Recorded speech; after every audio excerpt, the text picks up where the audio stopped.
Olá, estamos no ar com o programa Impressões, que hoje vai falar sobre defesa animal.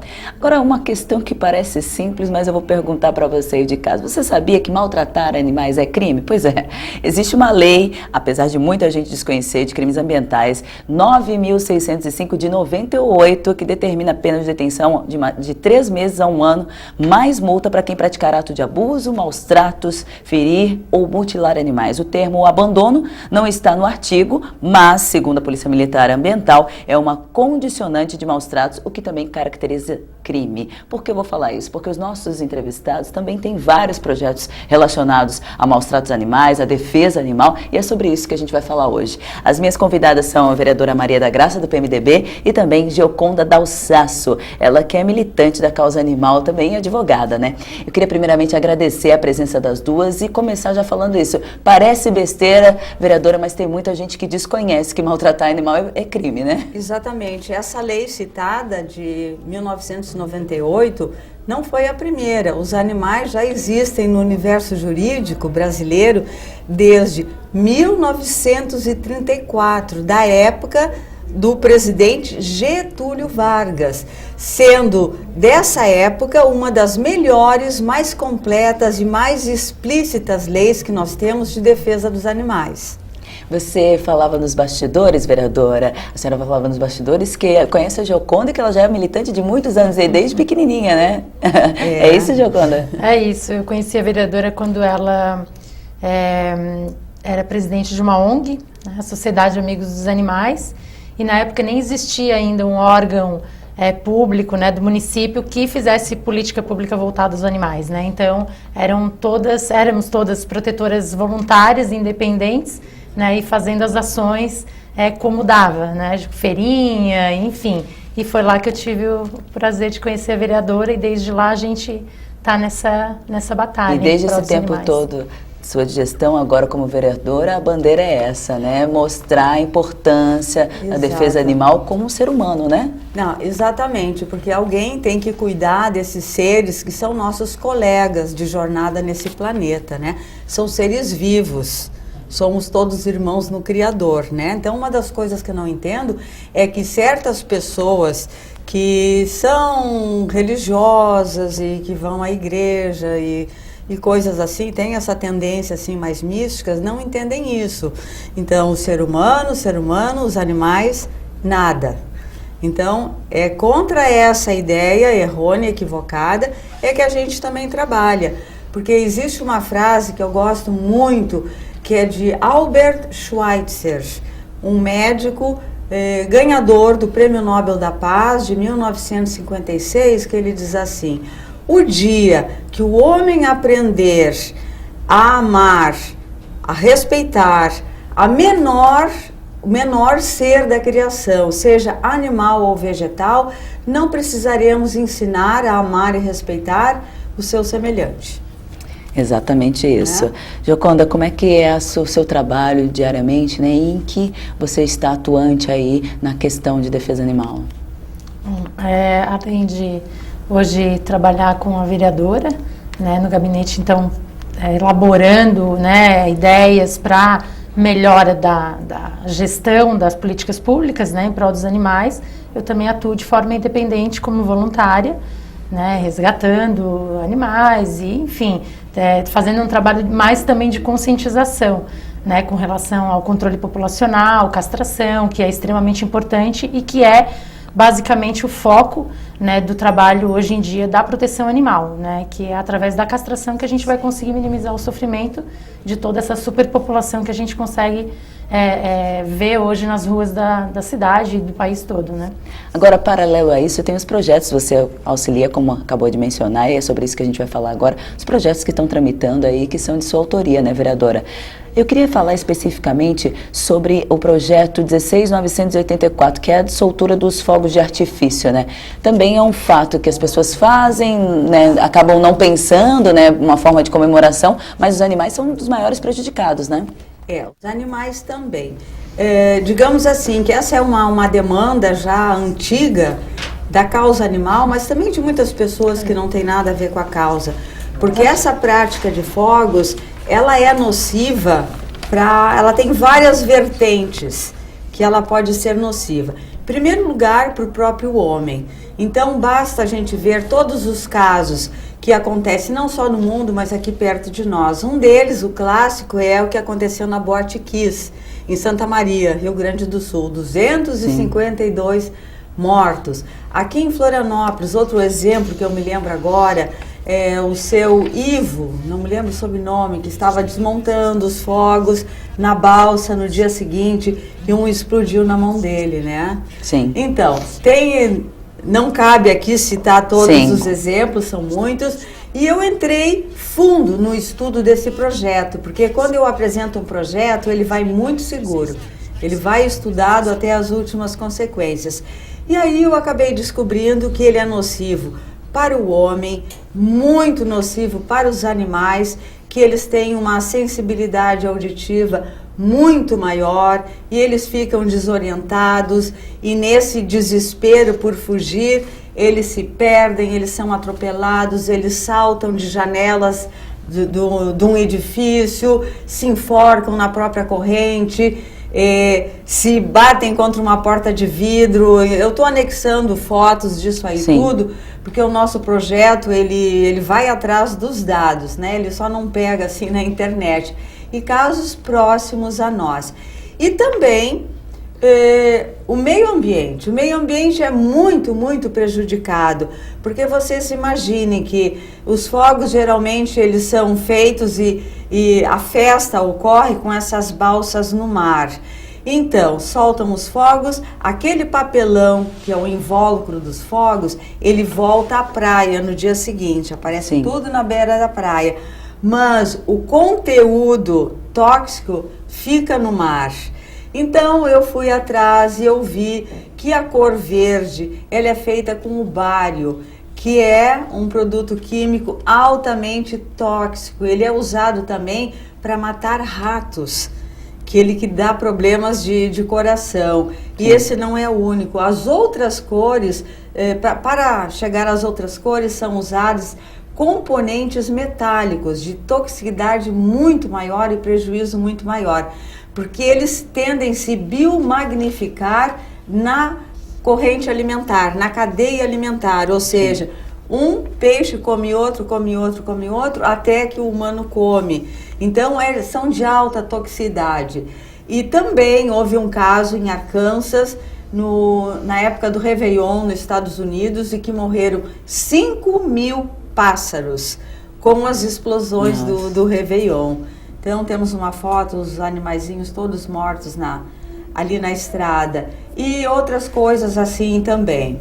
Incêndios nas florestas. Então Florianópolis, que ela conserva o que sobra ainda da Mata Atlântica, ela tem reservas da Mata Atlântica aqui no seu território, tem que cuidar muito disso. E nós temos aqui zonas de preservação permanente que tem que ser cuidadas. Então, isso dos fogos era uma necessidade urgente de ser regulamentada. E mesmo porque eu acredito que a cidade, ela tem que acompanhar a evolução do mundo. A gente tem que ter os olhos assim voltados para fora, ver o que estão fazendo aqui e ali. Então, a nossa proposta é a proibição imediata desses fogos sonoros. Damos um período de ajustamento quando se poderá fazer festas e, enfim, que seja com fogos silenciosos. As pessoas talvez não saibam, mas existe uma fábrica na Inglaterra que produz há 30 anos fogos silenciosos. E eles são, assim, o top nos fogos silenciosos. Eles são convidados para fazer eventos em toda a Europa. A coroa britânica só faz com eles, e, enfim, todas as coroas coroadas chamam eles. Sim. Então, nós também queremos o que tem de melhor aqui para Florianópolis. E depois, como já foi visto agora nesses últimos festejos, o caminho normal vai ser as luzes pelos drones. Então, vamos deixar que o futuro, que a tecnologia nos leve, né? Vamos deixar essas práticas assim nocivas para trás. Gioconda, aí você faz parte, o casamento perfeito na hora da realização, da projeção desses projetos, é isso? Exatamente, a gente fala a mesma língua. Pesquisas, tudo. Exatamente, as pesquisas dos projetos, né, a questão jurídica, e aí, como militante, né, eu trago também as minhas experiências junto com essa caminhada com a vereadora, para que a gente possa trabalhar nos projetos que realmente, né, vão fazer aí uma promoção do bem-estar animal, né, de forma efetiva. Com certeza. A gente vai continuar falando disso. Se você gosta de animal, está em casa nos assistindo, Impressões, volta já e a gente está falando sobre defesa animal. Até daqui a pouco.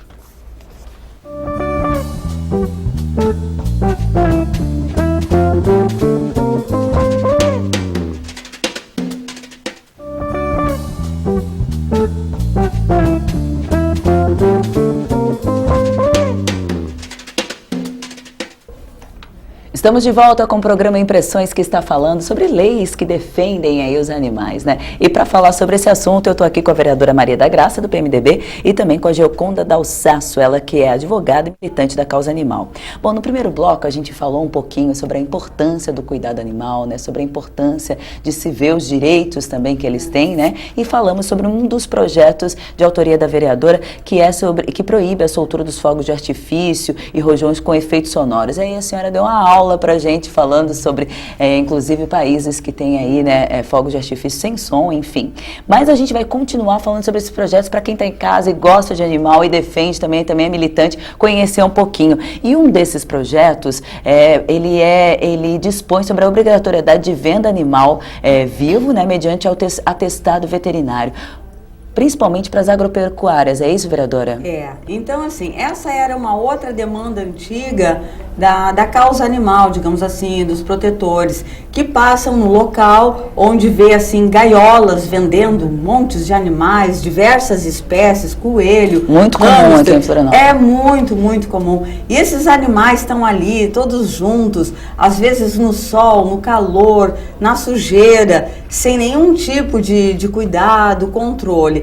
Então, isso é algo muito nocivo para a saúde pública, porque tudo que está relacionado com os animais está relacionado com os humanos. Então, muitas vezes, protegendo os animais, nós estamos fazendo bem para os humanos.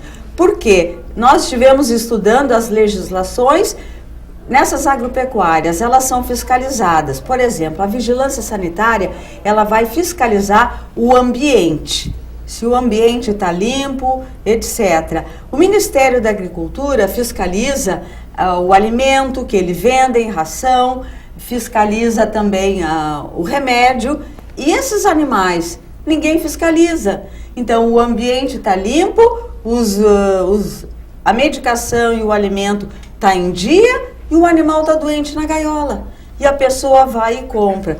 Como protetora de animais de longa data, eu não posso listar o número de vezes que as pessoas vêm nos procurar dizendo: olha, eu comprei, estava doente, pesteou, morreu, pegou nos outros, etc. Então isso é uma questão de saúde pública e de respeito aos animais também. Então nós propomos esse projeto de lei que vai beneficiar a ambos, que é a obrigatoriedade do dono, né, da loja, do negócio. Quero frisar que isso não se refere a cães e gatos em pet shops, isso aí é outro assunto, que isso aí é o próprio Conselho de Medicina Veterinária que já regulamenta. É os que estavam sem nenhum tipo de cuidado, né, de atenção da lei. Na prática, eu quero comprar um passarinho, um hamster, eu vou lá na agropecuária, se o projeto for aprovado, e eu vou receber um atestado de que está tudo bem com ele, vacina em dia, tudo certo, exatamente. É isso? Então, eles terão que ter garantias. Um profissional veterinário, porque então, assim, a legislação brasileira ainda considera o animal um objeto, não um ser. Então, no momento que tu vai numa agropecuária comprar qualquer bichinho que seja, tu tem direito a reclamar no PROCON, se ele morrer, se ele tiver defeito, etc, etc. Então, é a mesma coisa. Então, nós estamos fazendo valer todos esses direitos. Inclusive, esse médico veterinário tem que dar também orientações sobre a espécie, sobre os seus hábitos de vida, sobre a sua alimentação. É como se fosse, assim, um manual de uso. Entendi. E outro projeto também, agora a Gioconda vai nos apresentar melhor ele, é 17.006, que institui a Semana da Virada Animal prevista para outubro. É isso Gioconda? E como é que seria na prática? Seria uma semana de conscientização sobre os direitos dos animais, é isso? Exatamente. A ideia do projeto é mais uma questão pedagógica, né? Então, para sensibilizar a sociedade, né, da questão da proteção, da questão dos direitos que os animais possuem, né, ações diversas, né, então uma semana inteira, na primeira semana de outubro, que já coincide com a data do padroeiro dos animais, né, São Francisco, e aí durante essa semana, então, a ideia seriam ações voltadas, né, a questões educativas, e também promoções, né, com relação daí ao controle populacional, novamente, que a gente sempre, né, frisa bastante, e essa questão de conscientização mesmo, né, trazer à população o mundo da proteção animal, né, o que ocorre dentro desses direitos, né, que os animais possuem e que devem ser respeitados, né? Então é uma questão de conscientização e sensibilização, né? Ações educativas, enfim, a gente não estabeleceu no projeto exatamente quais as ações, né? Mas ela vem exatamente trabalhar essa questão de passar para a sociedade algumas ideias fundamentais, né? De guarda responsável e de cuidados com os animais, enfim, uma questão de conscientização mesmo. É um projeto bem bacana, assim, bem... Até aqui esses projetos já estão tramitando, estão em comissões? Tem algum que está saindo do forninho e indo para... Não deu tempo, nós estamos só há 2 meses, se bem que eu sou rápida. E já tem bastante projeto, né? Por isso que eu pergunto. 8 projetos. Por isso que eu pergunto. Tem mais um aqui que eu também queria que você esclarecesse um pouquinho, inclui o artigo 7º e na Lei Complementar Municipal de 94 de 2001, sobre controle e proteção de animais. Seria uma inclusão... Tá. Essa lei se refere ao direito do munícipe entrar no ônibus com o seu animal. Tá. Essa lei era uma lei muito necessária e muito esperada, mas infelizmente ela não saiu assim perfeita. Né? Então, ela condicionou demais de como as pessoas podem entrar no ônibus portando o seu animal. E nesse condicionamento, o público-alvo para o qual ela seria direcionado ficou de fora. Então ela diz que a pessoa tem que entrar no ônibus portando o animal numa caixa de transporte de animais, que é uma caixa que custa entre 250 a 350 reais, que a pessoa que precisa pegar o ônibus com o seu animal não pode comprar, e que esse animal tem que apresentar a carteira de vacinação, que ela também não tem. Então, assim, só numa uma imagem assim, para vocês entenderem, que é a seguinte: então a pessoa, ela tá com um problema, ela quer levar o seu animalzinho lá no Centro de Controle de Zoonoses, lá no Bem-Estar Animal, para tomar vacina, ou porque o animalzinho está doente. Só que ela não tem condições. Então ela tem que ter o direito de entrar no ônibus com o animal numa sacola, ou condicionado da forma que ela puder, levar ele no seu colo e chegar até lá para botar vacina. Como é que ela vai ter vacina para levar lá para vacinar? Então tudo dificulta. Como é que ela vai gastar 250 para comprar a caixinha? Então com esse dinheiro ela vai numa clínica veterinária e bota a vacina, ainda vai de táxi. Então foram algumas coisas que desajustaram o propósito da lei. Então nós explicamos direitinho, demos exemplos, porque no mundo todo, principalmente na Europa, não existe nenhum tipo de restrição. As pessoas entram no metrô, no ônibus, no trem e até no ferry boat de curta travessia com o seu animal, com ela no colo. Agora até o metrô de Nova York resolveu dar uma regulamentada. Então, ele regulamentou que o animal só pode entrar numa sacola.